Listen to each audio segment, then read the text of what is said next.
Bueno, los pibes volviendo a clase en el día de hoy. Sí, la verdad que sí, un buen inicio en los 15 consejos escolares, una matrícula de más de 200.000 estudiantes.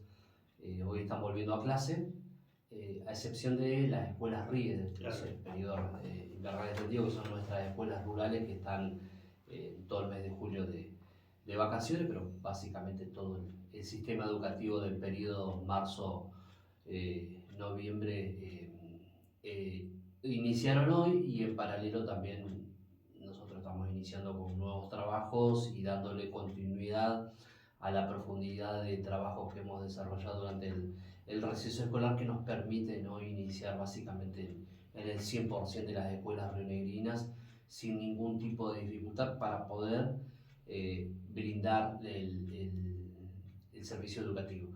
Más allá de eso, las tareas y los trabajos de mantenimiento se siguen desarrollando en el sistema educativo, y también con el inicio de nuevas obras que nos permiten poder llevar mejores condiciones a nuestros establecimientos. Así que creo que en principio lo que hemos planificado nos ha llevado buenos resultados. Eso no implica que, lo decía en un medio, nosotros llevamos el recuento de día a día de las dificultades que tienen todas las escuelas de la provincia. Todos los días a las 9, 10 de la mañana tenemos un reporte de toda la provincia, y ese reporte lo vamos actualizando. A veces una escuela, el viernes último teníamos todas las escuelas en condiciones, se nos rompió una caldera en San Javier, Claro. con lo cual estamos bobinando el motor, también en el set número 6. No nos dificultan las clases, pero sí son esos imponderables que hay que estar alertas para poder ir resolviéndolos. Ayer veía un informe de educación publicado en el Mapuchito Noticias, donde daban cuenta de todo que en toda la provincia han estado trabajando intensamente, aprovechando el receso, como es el mayor tiempo donde las cosas más profundas se pueden solucionar cuando no están los pibes en el aula. Sí, básicamente porque también tenemos trabajos a veces de demolición que generan ruido, generan polvillo en suspensión, y hay que intervenir en algunos casos en el sistema eléctrico, todo el sistema de gas, donde hay que hacer una revisión exhaustiva de artefactos, de equipo de calefacción central, de calefactores, que eso en un periodo normal de clase no se puede hacer, así que se aprovechan las 2 semanas. En algunos casos se alcanzan las 2 semanas, en otros casos no.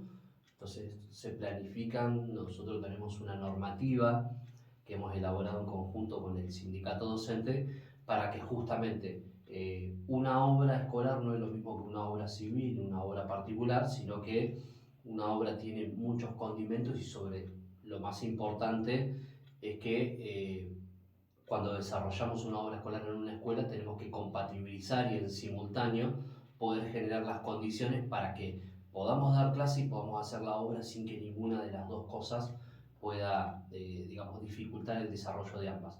En este caso, obviamente, siempre priorizamos el dictado de clases, pero hay determinados tipos de obras que por la complejidad y por el tiempo no se pueden hacer en 2 semanas de un receso. Por lo general, por ejemplo, lo que estamos haciendo en el Jardín 5 aquí de Viedma, estamos haciendo una obra de refacción bastante importante, y sí, en el receso nos pudimos meter de lleno en la cocina y en el baño, y ahora en estos días estamos terminando una sala de música que, si bien podemos trabajar en su interior, no dificulta el dictado de clases, así que hoy están iniciando las clases también. Habría en una época, no sé si vos lo recordarás, cuando el mantenimiento de los establecimientos lo hacía la gente de EDERSA. Eh, ahora me estoy confundiendo EDERSA con lo que manejaban los porteros, que era Luis Rosa el presidente, que estaba frente a UPCN. Me salió EDERSA y en realidad no era EDERSA. Bueno, por algo parecido que lo manejaba Luis Rosas, estaba como tercerizado. En aquel entonces había un serio problema con el tema del mantenimiento de la escuela, con roturas de vidrios, el tema de calefactores, y mucho incidía en cuestiones que los alumnos llevaban a la práctica, de poner una goma, una plasticola en un calefactor, y esto generaba un problema realmente como cotidiano. Conocemos pormenorizadamente eso porque de hecho la empresa muchas veces daba a conocer que se reiteraba el problema en la misma escuela con hechos de estas características. La pregunta es si esto pasó desde otro tiempo, si los alumnos toman más conciencia de que el establecimiento les pertenece o siguen habiendo estos vicios. Tenemos, son trabajos que... Son mañas que no se pierden. Claro, y son trabajos que venimos intentando trabajar con todo el equipo directivo. Te doy un ejemplo concreto, que en esta etapa creo que vamos a poder resolver. Saer, ahí me acordé. Ah, Saer. claro, sí. No, hoy el sistema de mantenimiento lo tenemos, es un sistema mixto, donde tenemos convenios con municipios y aquellos municipios que no firman convenios, tenemos licitaciones centralizadas. Y hemos generado una herramienta, toda esta cuestión de el proceso, digamos, dificultoso económico, financiero que tiene el país, te dificulta que conseguir algunos artefactos, algunos insumos para poder tener en condiciones las escuelas, y hay determinadas escuelas de determinados inconvenientes que, producto de la complejidad o de la urgencia, no puede esperar el tiempo administrativo del armado de un expediente. Entonces, en este caso, hemos generado hace un mes aproximadamente una nueva herramienta financiera para los 4 consejos escolares más grandes que tenemos en la provincia, como Viedma, Cipolletti, Bariloche y General Roca, de un fondo permanente de 2 millones de pesos. Un fondo que se va rotando, se va utilizando y se va rotando, que nos permite poder atender las urgencias sin tener este delay administrativo, porque los tiempos escolares son otros. Una especie de caja chica. Una caja chica.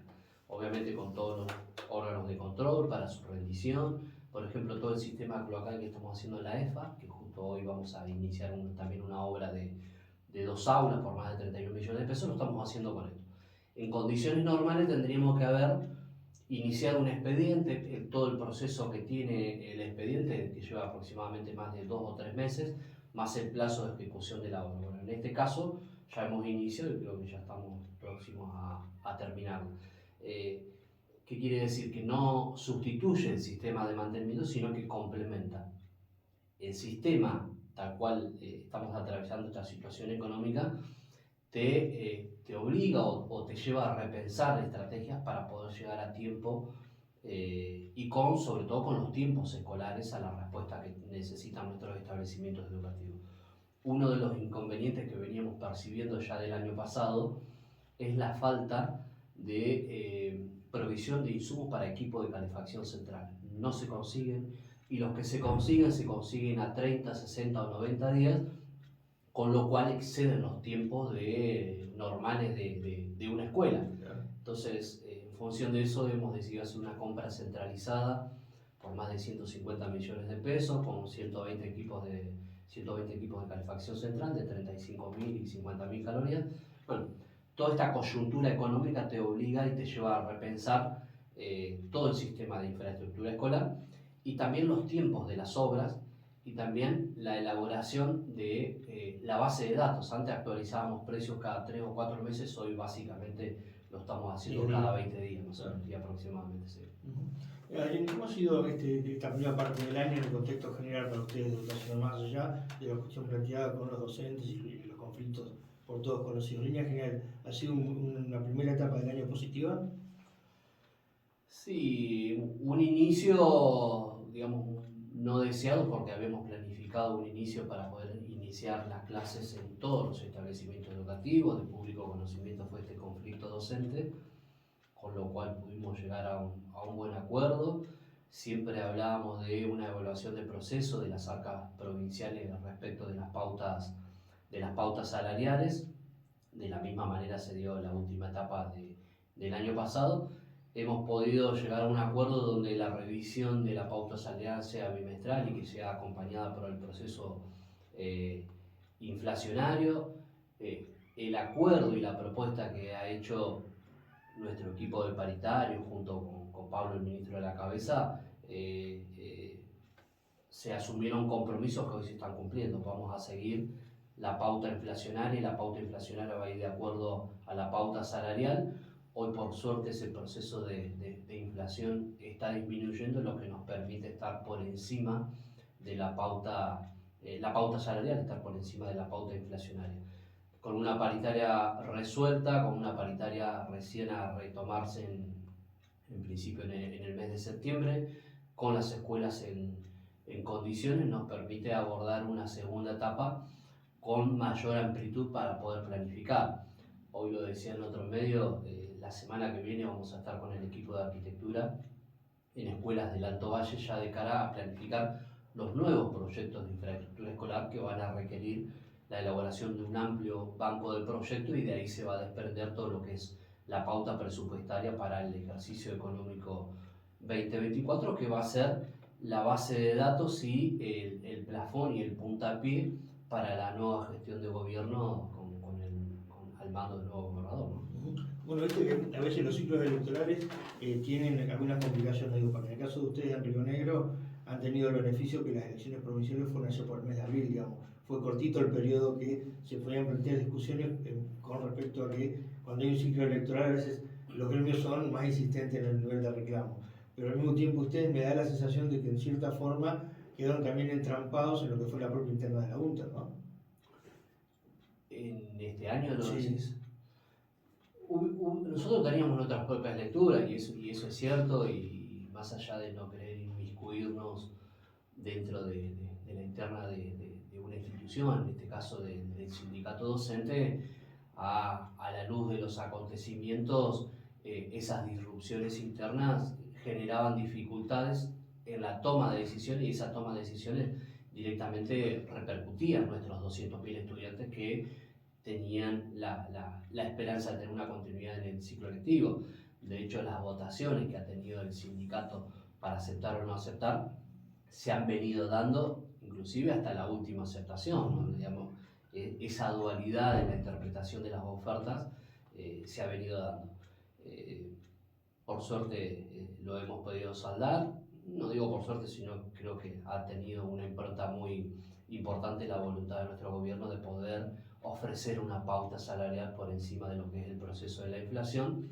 No estábamos equivocados cuando hacíamos la proyección no solamente del REM, sino de las variables del INDEC, que la inflación iba a tener un proceso de crecimiento, lo que nos iba a permitir no solamente tener previsibilidad respecto de la pauta salarial de los estatales, sino una previsibilidad a la hora de pagar salario. Estamos iniciando un proceso, la segunda etapa del calendario escolar ya con el sueldo anual complementario depositado a nuestros estatales.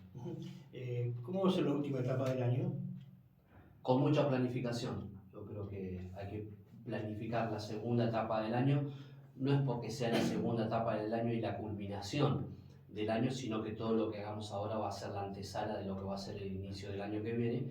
Y como te decía hoy, al próximo gobierno hay que dejarle, porque aparte es una continuidad de nuestro partido de gobierno en el gobierno, toda el sistema educativo y la infraestructura escolar en condiciones para tener el mejor inicio del ciclo lectivo. Siempre decimos que a lo largo de estos 10 años la Ley Orgánica de Educación nos ha permitido planificar no solamente un sistema educativo para una coyuntura de gobierno, sino para la prosecución de una política de Estado. En este caso, seguimos y le seguimos dando continuidad no a una coyuntura, sino a una política de Estado de una ley que fue proyectada para los 10 o 20 años del sistema educativo. Vos sos uno de esos funcionarios que no está pensando que ya están idos porque cambia el gobierno, sino que hay que gobernar hasta el último día. Yo creo que sí, y siendo respetuoso del proyecto en el que integro, ¿no? Quien venga a desempeñar una nueva función tiene que tener una continuidad con todo un trabajo desarrollado y no tiene que arrancar de cero, por así decirlo, sino que esto tiene que tener una continuidad en el tiempo sobre las bases de la fundación de nuestro partido, ¿no? De ir y estar en cada escuela siempre, estar en cada uno de los rincones de la provincia para llevarle las necesidades y las soluciones a una escuela, ya sea en Chipauquil, en Bariloche, en Cipolletti, en Viedma, o en el último rincón de una escuela rural de la Línea Sur, que así lo hemos hecho a lo largo de estos 10 años, y esa es la planificación y la proyección que queremos dejar al menos ordenada para el próximo gobierno. ¿Cuál es la forma, o cómo evalúas vos el hecho de cómo está parado Río Negro en materia de educación con respecto a otras provincias y al contexto nacional? Yo creo que Río Negro ha tenido siempre, siempre ha sido punta de lanza respecto de las políticas educativas. Nosotros por eso te decía, a partir de la sanción de la nueva Ley Orgánica de Educación, nos brinda y nos genera un horizonte que ordena el sistema educativo. Nosotros cuando iniciamos la gestión en el 2012, una de las primeras políticas que instrumentamos fue la modificación y la construcción colectiva de la nueva Ley Orgánica de Educación, donde tuvo participación todos los referentes de comunidad educativa, estudiantes, organizaciones sociales, y hemos podido generar un instrumento no solamente administrativo, sino un instrumento político que nos permitía generar políticas de Estado y no para una coyuntura de gobierno. Río Negro era una de las provincias que no tenía la cobertura de salas de 4 y 5 años. Para generar esas condiciones había que generar nuevos establecimientos educativos, y una vez que tengamos los nuevos establecimientos educativos, llenarlo de contenido, en este caso más puestos laborales para nuestros docentes, personal de servicio. Hemos podido construir 35 jardines de infantes nuevos, lo que nos permitió que Río Negro sea una de las primeras provincias en garantizar la cobertura de sala de 4 y 5 años. Luego, a nivel primario, con la gestión de Pablo, pudimos completar el 100% de nuestras escuelas tienen algún formato de jornada extendida completa, hora más u hora taller. Es uno de los únicos casos en el país, más tiempos escolares para desarrollar más herramientas pedagógicas para nuestros estudiantes de primaria. Y en cuanto a nivel medio, es de reconocida trayectoria, estamos en tiempos de generar las herramientas de evaluación. La escuela secundaria rionegrina es un modelo no solamente en el país, sino que ha sido parte de evaluaciones como experiencias educativas, como procesos educativos en Latinoamérica, junto a una escuela, un proyecto educativo de Córdoba de Salta. La escuela nuestra rionegrina es modelo en el país, que nos ha permitido tener una retención importante de estudiantes, cosa que no sucedía con el anterior modelo de la escuela secundaria rionegrina. Y en cuanto a la modalidad de educación técnica, hemos generado prácticamente el 47% de instituciones nuevas de educación técnica. La última escuela técnica que teníamos en la provincia era el CET número 25 de hotelería y gastronomía, allí en Bariloche. A partir de la generación de nuevas instituciones, pero esas nuevas instituciones también vinieron acompañadas con infraestructura, con su edificio nuevo. Iniciamos con el CET 26 de Jacobasi, que tiene edificio nuevo. El CET 27 de Fernández Oro tiene edificio nuevo. El CET 28 de Bariloche, en el Frutillar, allí donde el Estado no llegaba, allí incorporamos una escuela técnica nueva, con edificio nuevo. El CET 29 de Luis Beltrán, con edificio nuevo. El CET 30 de Cipolletti, que tiene un secundario que lo adaptamos y lo convertimos en educación técnica, también con una importante ampliación. El CET 31 de Villa Manzano, que estamos ahora por iniciar la obra, de más de 800 millones de pesos. El CET 32 de San Antonio Este, que lo pudimos inaugurar este año, que es un emblema de edificio, porque fue diseñado exclusivamente para la especialidad en hotelería y gastronomía. El CET 33 de General Roca, que está también estaba en una toma donde el Estado no llegaba, la escuela pública no llegaba. Allí decidimos hacer la primera escuela técnica en ese sector. Estamos por iniciar una escuela primaria. En estos días, para el mismo barrio, le vamos a licitar un jardín de infantes, con lo cual va a tener los 3 niveles obligatorios, edificios nuevos. El C34 de General Roca, que le estamos haciendo los talleres. Y por último, el C35 de El Manso, que estamos en proceso de licitación. Prácticamente nos permitió duplicar la matrícula. De 8.000 estudiantes pasamos a 16.000, 17.000 estudiantes en el nivel técnico. Río Negro, en todos sus niveles y modalidades, puede demostrar políticas públicas. Y en cuanto a infraestructura, tuvimos una reunión hace un mes y medio, donde fuimos citadas las 7 provincias que más obras escolares tienen en el país, y allí estamos nosotros con esta infraestructura escolar. Adrián, te agradezco que hayas venido. No, gracias a vos.